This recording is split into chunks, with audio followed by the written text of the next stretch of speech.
আজকে আমি আপনাদের দেখাবো কিভাবে নতুন ভোটাররা voters.eci.gov.in এই পোর্টালের মাধ্যমে অনলাইনে কিভাবে আমরা ফর্ম 6 অ্যাপ্লাই করবেন সেটা আমি দেখাবো। চলুন দেখে নেওয়া যাক। প্রথমে আমরা কি করব, এই নিউ ভোটার রেজিস্ট্রেশন যেখানে আছে সেখানে আমি ফিল ফর্ম 6 এ চলে আসবো।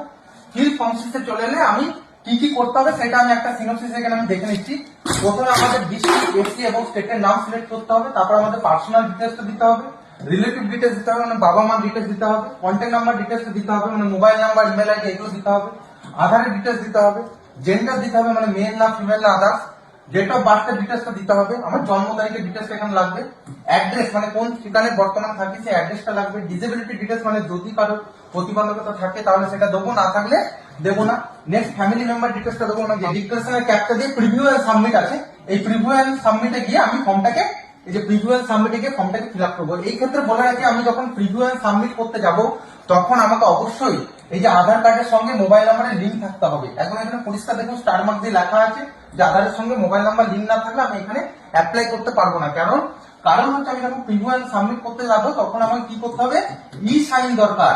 আর ই সাইনের জন্য আমার আধারের সঙ্গে যে মোবাইল নাম্বারে লিঙ্ক করা থাকবে সেই মোবাইল নাম্বারে ওটিপি যাবে, সেই ওটিপি আমি সাবমিট করে ই সাইন করে আমি ফর্মটাকে সাবমিট করতে পারবো।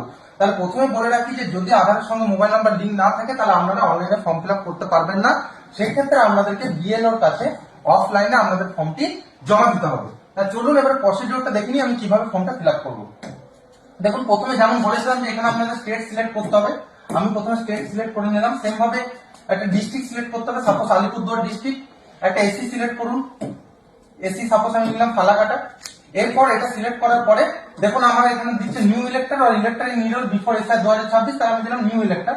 এরপর পার্সোনাল ডিটেলস দিতে হবে, মানে আপনার নেম, এখানে পার্সোনাল ডিটেলসে কি দেবো, এটা নেম দেবো, সারনেম দেবো।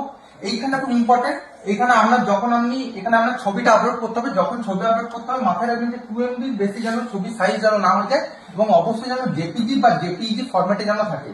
এই ক্ষেত্রে এটা মেনটেন করবে, না হলে কিন্তু আবার দেখবেন ছবিটা আপলোড হবে না।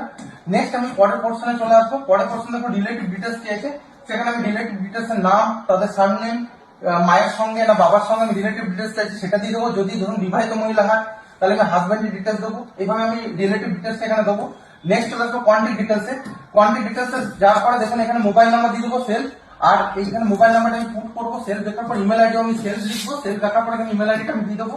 নেক্সট চলে আসছে আমি আধার ডিটেলস দেবো, এখানে আধার নাম্বারটা দিয়ে দেবেন। নেক্সট জেন্ডার আছে, জেন্ডারের একই ভাবে বললাম যে মেল ফিমেল থার্ড জেন্ডার যেটা হবে সেটা সিলেক্ট করবেন। এবার ডেট অফ বার্থের ডিটেলসটা দেবেন, মানে আপনার জন্ম তারিখ দেবেন। এই ক্ষেত্রে আবার আপনাকে জন্ম তারিখের এগেইনস্টে আপনাকে একটা ডকুমেন্টস এখানে আবার সাবমিট করতে হবে, এখানে সিলেক্ট ডকুমেন্ট করতে হবে। সিলেক্ট ডকুমেন্ট করার পরে আপনাকে ডকুমেন্ট সাবমিট করতে হবে, যেমন ভাবে পিকচারটা সাবমিট করেছিলেন। এই ক্ষেত্রে বলে রাখি যে আপনার যে ডকুমেন্টস সাবমিট করবে সেটা যেন 2 MB থেকে বেশি না হয়ে যায়, এবং ফরম্যাটটা আগে যেমন জেপিজি বা জেপিইজি ফরম্যাট ছিল এই ক্ষেত্রে পিডিএফ হোক কিন্তু আপনি এটা আপলোড করতে পারবেন।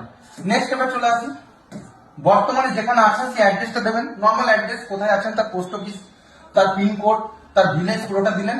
দেওয়ার পরে এই যে যেখানে আছে প্রুফ অফ রেসিডেন্ট, এখানেও আপনাকে একটা ডকুমেন্টস আপলোড করতে হবে। এটাও মাথায় রাখবেন 2 MB সাইজের মধ্যে করতে হবে। আপনি পিডিএফ বা জেপিজি যে কোনো ফাইলে আপনি এটাও করতে পারবেন। এরপর আমি এখানে ফ্যামিলি মেম্বারের ডিটেলসটা দিয়ে দেবো, ফ্যামিলি মেম্বারের নাম লিখবো, রিলেশনটা লিখবো, অ্যাপ্লিকেন্টের সঙ্গে ফ্যামিলি মেম্বারের রিলেশন কি আছে এবং তার এপিক নাম্বারটা দিয়ে দেবো।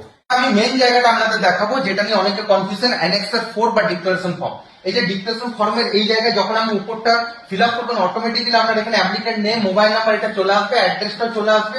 এবারে আপনাকে guardian name, mother's name, spouse name যেগুলো আছে এগুলো ফিল আপ করে দিলেন, তাদের এপিক নাম্বারগুলো আপনি ফিল আপ করে দিলেন। খুব ভাইটাল পয়েন্ট হচ্ছে 3টে জায়গা, ভালো করে একটু স্টাডি করুন বা ভালো করে একটু দেখুন। প্রথমে বলছে my name existing electoral of last SIR, এখানে দেখুন এটা দেখুন ডিসেবল হয়ে আছে। এগুলো যেমন দেখুন ডিপ আছে, এটা হালকা, মানে ডিসেবল হয়ে আছে। কেন ডিসেবল হয়ে আছে বা কখন এটা এনেবল হবে, যদি আপনার বয়স 2002 সালে 18 বছরের বেশি ছিল এবং আপনার সেই ক্ষেত্রে এই অপশনটাকে আপনি এনাবেল হিসেবে পাবেন। 18 বছর কম তাহলে আপনারা এই অপশনটা কিন্তু ডিসেবল হিসেবে পাবেন। এরপরে আমি দেখুন একটা সেকেন্ড অপশন দেখুন, my parents name, father mother grandfather বা grandmother existing electoral roll of last SIR. যদি আপনার বাবা মা, ঠাকুরদা ঠাকুমা, দাদু বা দিদার নাম যদি আমরা 2002 এর রোলে ছিল তাহলে সেই ক্ষেত্রে এই অপশনটা ক্লিক করে আমি বাকিটা পূরণ করবো। আর যদি কারোরই নাম যদি 2002 না থাকে, না আপনার নাম বা বাবা মা বা দাদু ঠাকুমা কারোর নাম যদি না থাকে, তাহলে আমি নাইটের অপশন দিয়ে আমি নেক্সট স্টেপে এগিয়ে যাবো। এরপরে নর্মাল আমাকে একটা ডিক্লারেশন ফিল আপ করতে হবে, যেখানে লেখা থাকবে যে I M a citizen of India, place of my birth is, মানে আমি এখানে ইন্ডিয়া সিটিজেন, এবং আমার জন্মস্থান হচ্ছে, গ্রামের নাম দেবেন, স্টেটের নাম দেবেন, ডিস্ট্রিক্টের নাম দেবেন, ওটা আপনি ওই গ্রামে যতদিন ধরে আছেন সেই ডেটটা দেবেন, একটা ডেট। এরপরে হচ্ছে যদি আপনার প্রুফ হিসাবে ডেট অফ বার্থের প্রুফের কোনো কাগজ না থাকে, তার সাপোর্টিং ডকুমেন্টস কি দিচ্ছেন সেটা এখানে উল্লেখ করবেন।